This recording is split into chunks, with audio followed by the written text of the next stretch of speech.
RFI et France 24 présentent Mardi politique.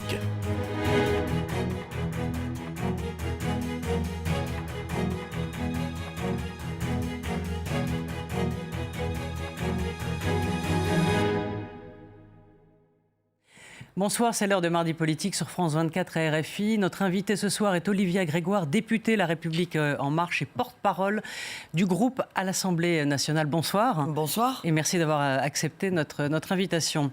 Alors, il y a une bonne nouvelle aujourd'hui. Avant de parler politique, on va parler économie avec donc l'attractivité des pays européens. Et la France passe devant l'Allemagne.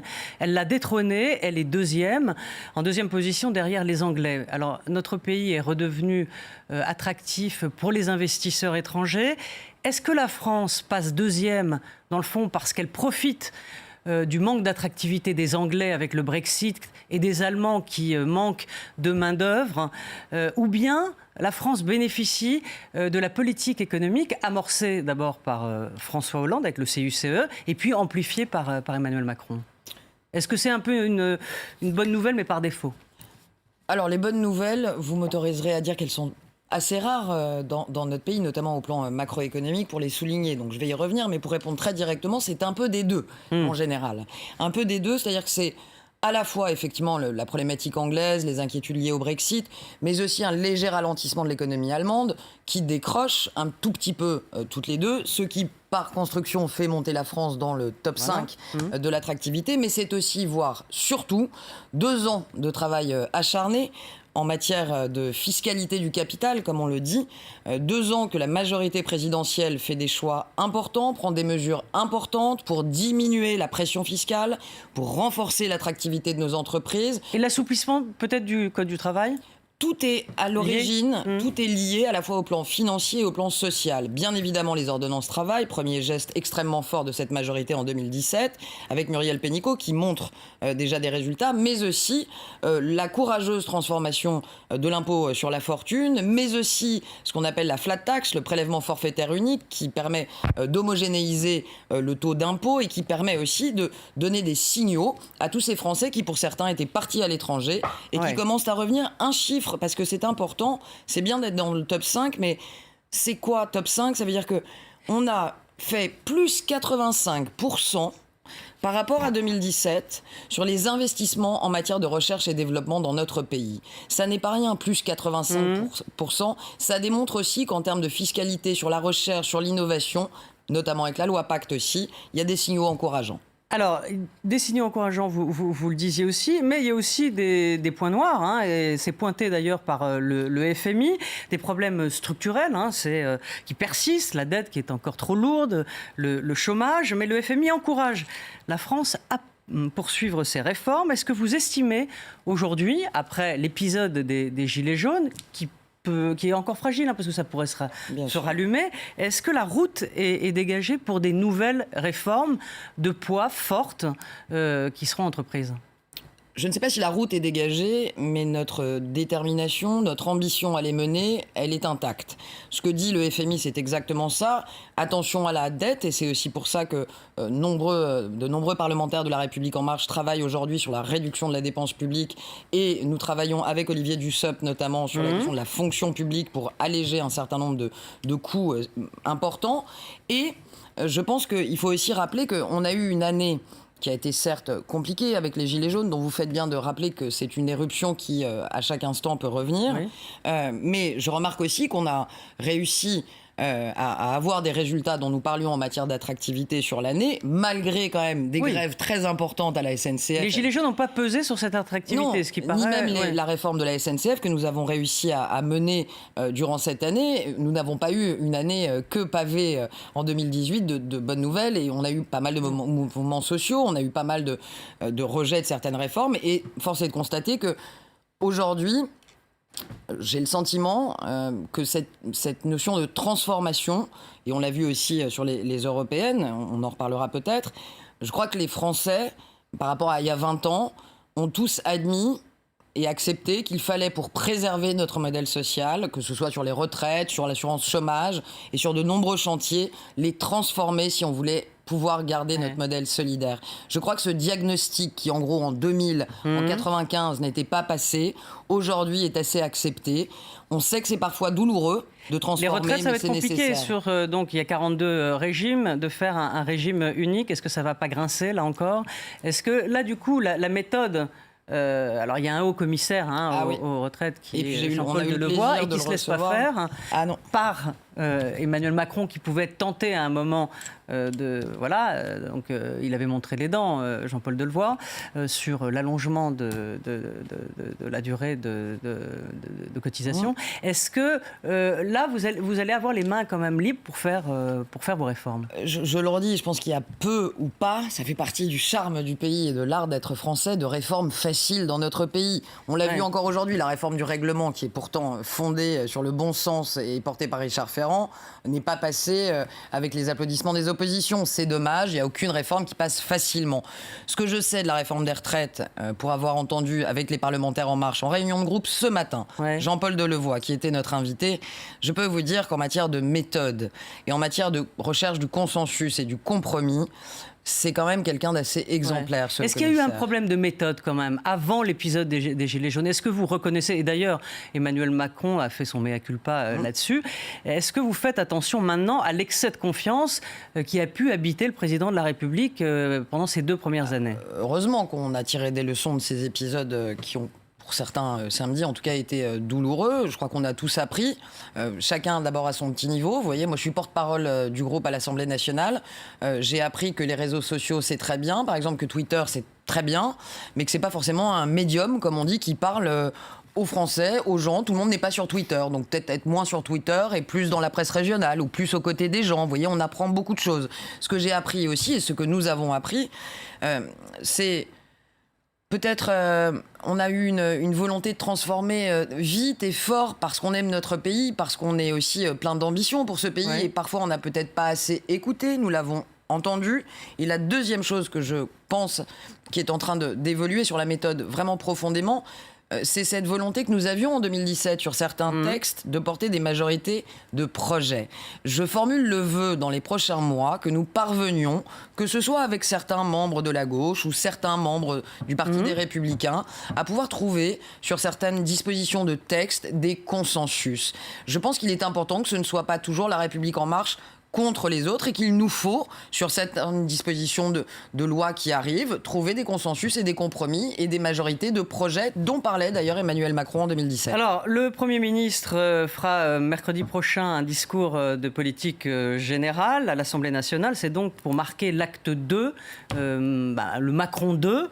Qu'est-ce qu'il y aura dans ce discours? Que va-t-il Emmanuel Macron avait fixé le cap. Que va dire de plus Édouard Philippe? Est-ce qu'il va rentrer encore dans les détails, dans la tuyauterie, on va dire? Alors, d'ailleurs, merci de poser cette question, parce que c'est vrai qu'à la dernière allocution, d'ailleurs, pas une allocution, un échange avec les journalistes du président de la République, j'ai parfois été étonné des questions qui pouvaient lui être adressées en matière de précision. Si on relit quand même le rôle du président de la République et le partage des fonctions entre le président de la République et le Premier ministre, Constitution de 58, le président donne le cap, donne le là, le gouvernement met en œuvre et exécute, comme disaient certains. Je ne m'attends pas à un président qui est capable de me dire, pour le 4e décile, comme on dit, quelle va être exactement la baisse d'impôt sur le revenu, alors même qu'il est en train de l'annoncer. Si vous voulez, j'étais étonné de certaines questions en termes de précision de certains de vos collègues. Je pense que c'est au gouvernement de dérouler maintenant et aux parlementaires d'enrichir, d'améliorer. J'attends donc une feuille de route. Le président a donné le cap et les élections européennes nous ont donné un signal qu'on ne peut pas ne pas entendre. Il y en a 2 des signaux. Plus de social. Oui. Plus d'accompagnement individuel social, donc on va travailler là-dessus et je pense qu'il y aura, avec notamment le revenu fusionné d'activité, des propositions fortes dans les prochaines semaines. Avec la LOM aussi, plus de capacité à accompagner chacun dans les territoires. Il y a plus de social et il y a plus d'écologie. On a eu des difficultés. Oui, ça a été les leçons des européennes. Je veux aussi rappeler ici sur votre plateau, si vous m'autorisez, que Moi, je fais partie de ceux au sein de La République En Marche qui pensent que nous n'avons vraiment pas rien fait en matière de transition écologique. On n'a certainement pas tout fait et on doit certainement en faire plus et de façon plus individualisée et plus claire. Ce que je remarque, c'est que les Français, quand on parle des accords de Paris, quand on parle de tous ces sujets un peu macro et conceptuels, ça leur parle pas. Quand on leur parle de changer sa voiture ou changer sa chaudière, ça, c'est des pratiques du quotidien qui leur parlent plus. Comment, nous, le gouvernement, on accompagne mieux dans le quotidien des individus cette transition qu'ils souhaitent. Alors, les Européennes, vous le disiez, ont battu les cartes comme rarement. On n'est plus dans le clivage gauche-droite, ils sont à terre. Mais on est dans un affrontement, les progressistes contre les nationalistes. Et là, la REM contre le Rassemblement national, c'était ce qu'avait prévu Emmanuel Macron. Mais ce face-à-face n'est-il pas dangereux à terme ? À voir les populistes accéder, comme ailleurs, au pouvoir. Est-ce que ce face-à-face n'est pas dangereux? Alors, déjà, ce face-à-face, c'est un état de fait. Est-ce qu'il s'en réjouit, le président? Mais... C'est un état de fait. Il se réjouit du fait que le parti majoritaire qu'il représente a réussi à faire un score, on va dire, assez honorable dans des élections qui, en règle générale, à mi-mandat, sont peu ou prou perdues d'avance. Et je pense qu'il a raison de se satisfaire et de voir qu'En Marche est bien installé dans le paysage politique. Oui, mais regardez, Obama a produit Trump, Renzi a produit Salvini, et les populistes sont arrivés au pouvoir. Oui, non mais... bien sûr. Ouais. Et étant historienne de formation, ça ne peut pas m'échapper. Moi, ce que je vois aussi, c'est que quand Salvini arrive au pouvoir, quand Trump arrive au pouvoir, nous, Français, on choisit Macron.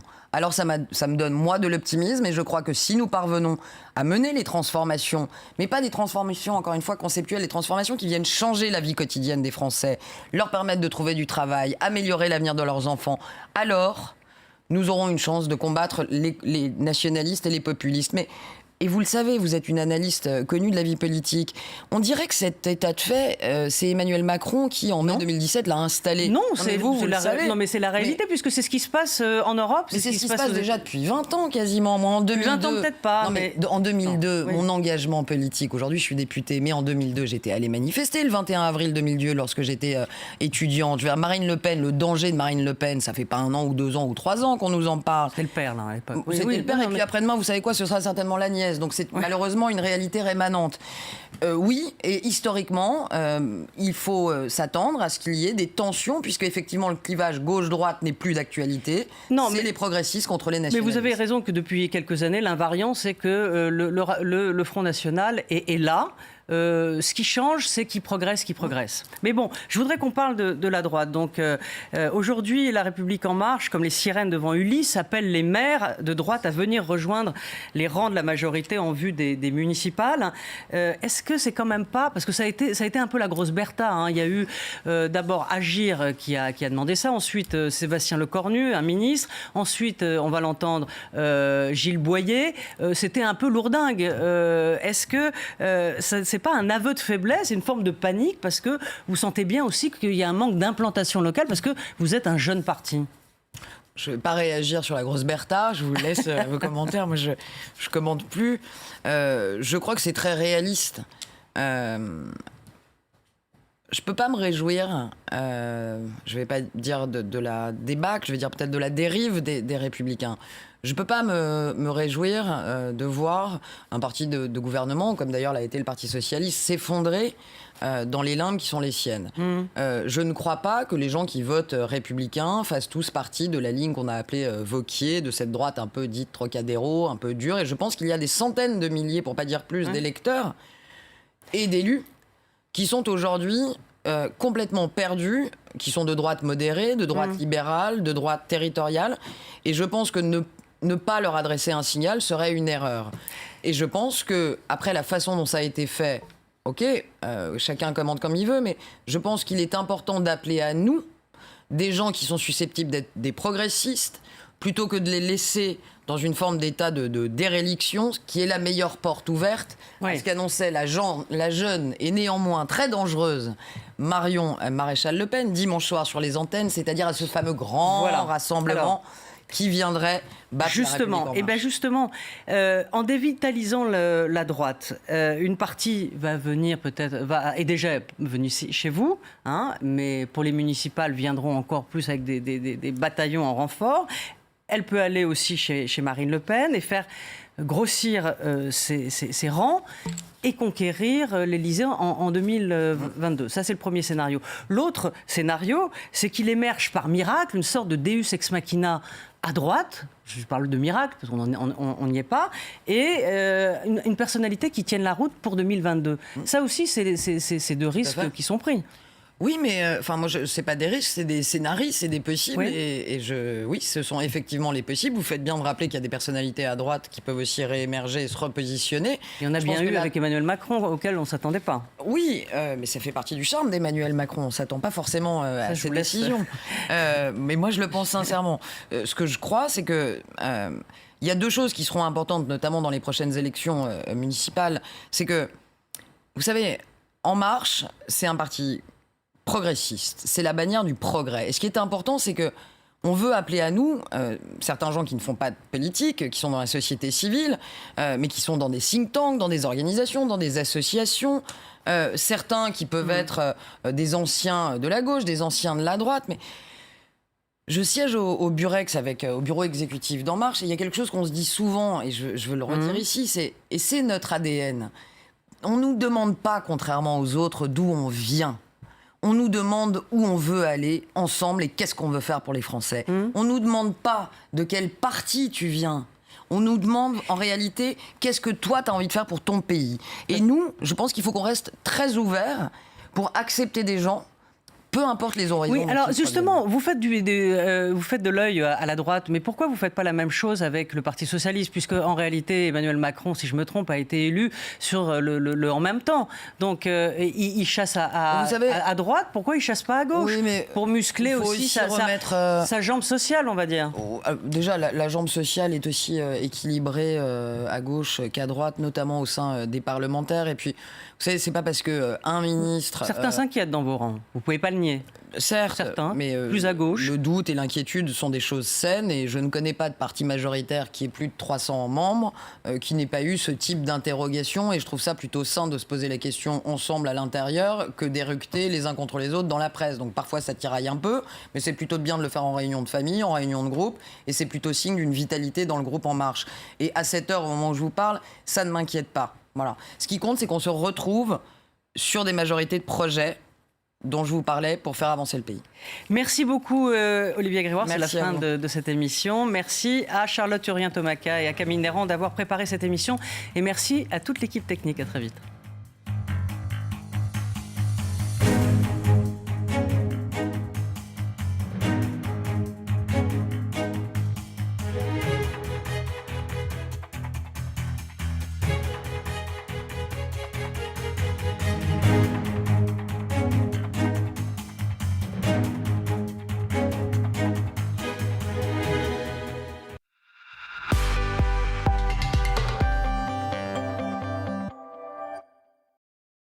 Restez en forme avec Rosanna. Étirement et hydratation sont essentiels. Plusieurs fois par jour, sur la pointe des pieds, tirez vers le haut, ventre rentré. Puis vers le bas, genoux légèrement pliés. Hydratez-vous